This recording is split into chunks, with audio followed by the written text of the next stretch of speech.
Hello everyone, ఈరోజు మనం another important tissue salt calcarea phosphorica గురించి చూద్దాం. క్యాల్కేరియా పాస్పారికా అనేది మన బాడీలో బోన్స్లో అండ్ టీత్లో ఎక్కువగా ఉంటుంది. అందువల్లనే మన బాడీలో బోన్స్ కానీ టీత్ కానీ అంత స్ట్రాంగ్గా ఉంటాయి. ఎప్పుడైతే ఇది డెఫిషియన్సీగా ఉందో మన బోన్స్ అనేవి చాలా బ్రిటిల్గా ఉంటాయి, సో ఈజీగా ఫ్రాక్చర్స్ అవుతూ ఉంటాయి. అదేవిధంగా టీత్ నుంచి చిన్న చిన్నగా గ్రెయిన్స్ లాగా ఊడిపోతూ ఉంటాయి, మనం అబ్జర్వ్ చేస్తాం. అది కూడా ఈ డెఫిషియన్సీ వల్లే. చిన్నపిల్లల్లో గ్రోత్ పెయిన్స్ అనేవి కనిపిస్తూ ఉంటాయి, అప్పుడు కూడా మనం దీన్ని యూస్ చేయొచ్చు.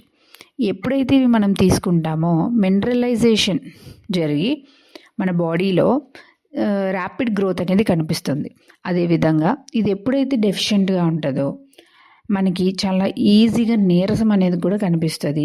నెక్స్ట్, గ్రోత్ అనేది సరిగ్గా ఉండదు పిల్లల్లో.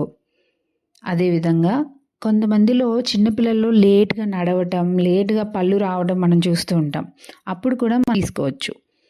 ఇంకా దీనిలో చాలా న్యూట్రిటివ్ అండ్ చాలా హెల్ప్ఫుల్ ఇన్ఫర్మేషన్ ఉంది. అయితే దీన్ని మనం ఒక ఫుల్ వీడియోలో కూడా చూద్దాం.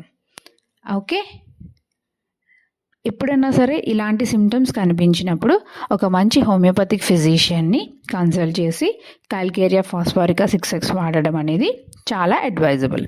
Thank you.